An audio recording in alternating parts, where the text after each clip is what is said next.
ಕಾಡಿನ ಮಕ್ಕಳು ಈ ಕಾರ್ಯಕ್ರಮವನ್ನು ನಮ್ಮ ಸೋಲಿಗ ಸಮುದಾಯದ ವತಿಯಿಂದ ಪ್ರಚಾರ ಮಾಡಲಾಗುತ್ತಿದೆ. ಹೇಗೆ ಗೊತ್ತಾ, ಬದಲಾವಣೆಗೆ ಅರಣ್ಯಕ್ಕೆ ಬೆಂಕಿ ಬೀಳಬೇಕು, ಅದು ಬದಲಾವಣೆ ಚೇಂಜ್ ಆಗಬೇಕಾದರೆ ಆ ಬೆಂಕಿ ಬಿದ್ದಾಗ ಈ ಬೆಂಕಿಯ ಹಬೆ ಮೋಡ ಹೊಗೆ ಹೋಗಿ ಬಾನಿಗೆ ಸೇರಿ ಬಾನಿಂದ ಆಗ ಸುರಿಮಳೆ ಸುರಿತಿತ್ತು ಇಂದಿನ ಕಾಲದಲ್ಲಿ. ಇವತ್ತು ಅದು ಇಲ್ಲ, ಎಲ್ಲ ಬರದೇಶ ಆಗಿರು ಬರ್ತಾ ಇದೆ, ದೇಶ ಒಣಗುತ್ತಾ ಇದೆ, ನಮ್ಮ ದೇಶವೇ ಒಣಗೋದೀಗ.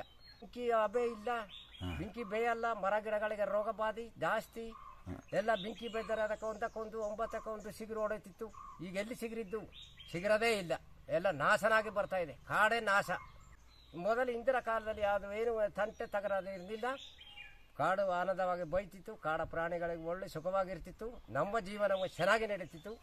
ಇವತ್ತು ಅದು ಜೀವನಕ್ಕೆ ತೊಂದರೆಯಾದ ಕೆಲಸ ನಡೆಸ್ತಾ ಇದೆ. ಇತ್ತು ಬಾಡಿಸಿ ಇದು ಏನಾದರೆ ಇದು ಕಾಡಿನ ಗೆಣಸು ಸಿಗ್ತಿತ್ತು, ಗೆಡ್ಡೆ ಗೆಣಸು ಸಿಗ್ತಿತ್ತು, ಜೇನ ಉತ್ಪತ್ತಿ ಮಾಡ್ತಿದ್ದರು. ಜೇನಿನಲ್ಲಿ ಬೇಕಾದಷ್ಟು ಜನ ಹೊಟ್ಟೆ ತುಂಬಿಸಿಕೊಂಡು ಅದರಲ್ಲಿ ಜೀವನ ಮಕ್ಕಳ 6 ಮಕ್ಕಳ 8 ಮಕ್ಕಳ ಸಾಕೊಂಡು ನಮ್ಮ ಇಂದರ ಹಿರಿಕರು ಬರ್ತಾ ಇದ್ದರು.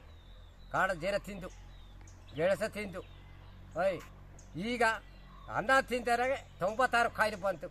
ಹಿಟ್ಟು ತಿನ್ನವರೇ ಇಲ್ಲ, ಅನ್ನ ಕಂಟ್ರೋಲ್ ಅಕ್ಕಿ ಅನ್ನ ತಿಂತೀವಿ, ಕಾಯಿಲೆ ಬಂತು. ಕಾಯಿಲೆ ಬಂದಾಗ ಕಾಯಿಲೆಯಲ್ಲಿ ಗುಣ ಅದು ಮತ್ತೆ ಮೆಡಿಸನ್, ಅದು ಫುಡ್ಡು, ಮೆಡಿಸನ್ ಫುಡ್ ತಿಂದು ಬರೋತ್ತಿಗೆ ನಾವು ಇದ್ದಷ್ಟು ಮೆಡಿಸನ್ ಆಗೋಯ್ತೀವಿ.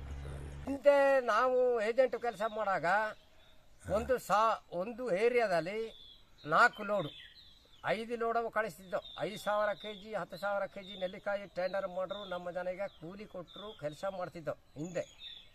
ಆಗ ಈಗ 1 kg ಒಂದು ಕಾಯಿಗೂ ಪತ್ತೆ ಮಾಡಿ ನಾವು ತಿನ್ನೋದಕ್ಕೂ ಕಾಯಿ ಸಿಗ್ತಾ ಇಲ್ಲ. ಆ ನೆಲ್ಲಿ ಮರ ಎಲ್ಲ ನಾಶನ ಆಗೋಯ್ತು, ಕಾಡ ತಡೆದು ಎಲ್ಲ ಸತ್ತು ಹಾಳಾಗೋಯ್ತು. ನೆಲ್ಲಿಕಾಯಿ ಎಲ್ಲಿಯೂ ಇಲ್ಲ.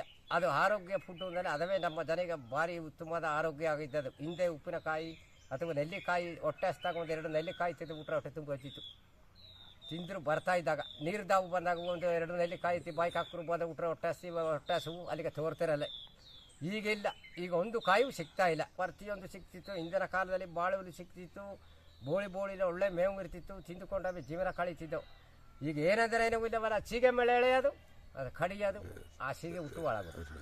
ಇನ್ನು ನಮಗೆ ಉತ್ಪತ್ತಿಯಲ್ಲಿ ಸಿಕ್ಕಿದ್ದು ಏನೂ ಇಲ್ಲ.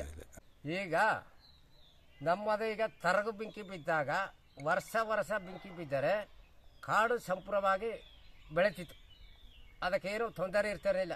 ಈಗ ಕಾಡ ತಡೆದು ಬಿಟ್ಟು ಒಂದು 20 ವರ್ಷ 30 ವರ್ಷ ಕಾಡ ತಡೆದು ಬಿಟ್ಟು ಒಂದು ಸಾರಿ ಬೆಂಕಿ ಬಿದ್ದು ಬಿಟ್ರೆ ಒಳ್ಳೊಳ್ಳೆ ಬೀಡೆ ಮರ, ತೇಗಿನ ಮರ ಮತ್ತು ಒಂದೇ ಮರ, ಒಳ್ಳೊಳ್ಳೆ ಮರ, ಬೆಳೆ ಬಾಳುವಂಥ ಮರ ಎಲ್ಲ ನಾಶನ ಆಗೋಯ್ತದೆ. ಬೆಂಕಿ ಬಿದ್ದಾಗ ಒಂದು ಸಾರಿ ಇಲ್ಲಿ ಬಿದ್ದು ಬಿಟ್ರೆ 1 ತಿಂಗಳು 15 ದಿನ ಮಾತ್ರ ಬೆಂಕಿ ಕೆಡಬೇಕಾದ್ರೆ ಆ ಬೆಂಕಿ ಒಂದು ಸಾರಿ ಹತ್ತು ಬಿಟ್ರೆ ಅದು 1 ತಿಂಗಳಾದ್ದು 15 ದಿನ ಆದ್ದು ನಾವು ಎಷ್ಟೇ 1000 ಜನ ಇದ್ದರೂ ಕೆಡ್ಸೋಕ್ಕಾಗಲ್ಲ. ಈ ರೀತಿ ಕಾಡು ನಾಶ ಮಾಡೋದು ಅದು ನಮ್ಮಲ್ಲಿಯೇ ಇರೋದು. ನಾವು ಅದನ್ನು ರಕ್ಷಣೆ ಮಾಡೋದುವೇ ನಾವೇ, ನಾವು ಉಳಿಸುವುದುವೇ ನಾವೇ. ಅದು ತರಗು ಬೆಂಕಿಲಿ ಸುಟ್ಟು ಅದನ್ನು ಕ್ಲೀನ್ ಮಾಡಿಕೊಂಡ್ರೆ ನಮ್ಮ ಅರಣ್ಯ ಸಂಪೂರ್ಣವಾಗಿ ಬೆಳೆದು ಆನಂದವಾಗಿ ಅದು ಅರಣ್ಯ ಸಂಪ್ರದಾಯ ಕರೆಕ್ಟಾಗಿರ್ತದೆ. ಇದು ಬಿಟ್ಟರೆ ಈ ದೊಡ್ಡದಾಗಿ ಬೆಳೆಸಿಬಿಟ್ಟು ಒಂದು ಸಾರಿ ಬೆಂಕಿ ಬಿದ್ದತ್ತು ಅಂದರೆ ಒಂದು ಭೂಲೋಕ ಹಾಳು ನಾಶ. ಅರಣ್ಯ ಸುಟ್ಟಾಗ ನಮ್ಮ ಮನೆಯೂ ಬೆಂದದಾಗೆ, ನಮಗೇನು ಅಲ್ಲಿ ಉತ್ಪತ್ತಿ ಸಿಕ್ಕಲ್ಲ, ಅದೇನು ಅದರ ವ್ಯವಸ್ಥೆಯೇ ಇಲ್ಲ. ಅದು ನಾಶನ ಆದಾಗ ಆಗೋಯ್ತು. ಬೆಟ್ಟ ಗುಡ್ಡೆ ಹರಿದಾಡಿ 1-1.5 ಅಡಿ ಮಣ್ಣೆ ಕರಗುರೋದಾಗ ನಾವು ಇಲ್ಲಿ ಉತ್ಪತ್ತಿ ಸಿಕ್ಕಿದ್ದು ಸಿಕ್ಕದಿಲ್ಲ. ಅದಕ್ಕೆ ತರಗು ಬೆಂಕಿ ಬಿದ್ದು ತರಗಿನಲ್ಲಿಯೇ ಸಣ್ಣ ಮಗುವ ನಾವು ಯಾವ ರೀತಿ ಸಾಕಿದ್ದು ಅದೇ ರೀತಿ ಆ ತರಗಿನಲ್ಲಿಯೇ ಬೆಂಕಿ ಹಾಕಿ ಅದನ್ನು ವ್ಯವಸ್ಥೆ ಮಾಡಿದ್ರೆ ನಮ್ಮ ಅರಣ್ಯ ದಟ್ಟವಾಗಿ ಬೆಳೀತದೆ. ಅದರಲ್ಲಿ ಒಳ್ಳೆ ಮಳೆ ಆಯ್ತು. ಇವಾಗ ಸುಮಾರು ಏರಿಯಾ ಕಾಡು ಬೆಂಕಿ ಬಿದ್ದು ಮೋಡ ವಾತಾವರಣ ಇದ್ದೊತ್ತಿಗೆನೋ ಸುಮಾರು ಮಳೆ ಹೋದ ವರ್ಷ ಸುಮಾರಾಗಿ ಆಗಿತ್ತು. ಈ ವರ್ಷ ತಮಾಮು ಮಳೆವೇ ಇಲ್ಲ. 6 ತಿಂಗಳಿಗೊಂದು ಮಳೆ ಹುಯ್ಯೋದು, 3 ತಿಂಗಳಿಗೊಂದು ಮಳೆ ಹುಯ್ಯೋದು. ರೈತನ ಬೆಳೆ ನಾಶನ ಆಗೋಯ್ತು. ಮಳೆಗಾಲ ಕಮ್ಮಿ ಆಗೋತಲ್ಲ, ಇನ್ನು ಏನು ವಾತಾವರಣ ಮೇಲೆ ಇಲ್ಲವಲ್ಲ, ಅದು ಬರೀ ಕರಿಬಾನು ಒಂದೇ ಇರೋದು. ಹೊಗೆ ಆಡೋಂಥ ವಾತಾವರಣ ಅಲ್ಲಿಲ್ಲ. ಮಂಜಿನ ವಾತಾವರಣಕ್ಕೆ ಈ ಭೂಮಿಯಿಂದ ಹೋದರೆ ಮೇಲಕ್ಕೆ ಬಾನಿಗ ಹೊಗೆ ಹೋದರೆ ಮಂಜು ಕುಳಿಯೋದು. ಮಂಜು ಕೂತು ಆ ಮಳೆ ಆಗಬೇಕಾದ್ರೆ ನಮ್ಮ ಅರಣ್ಯಕ್ಕೆ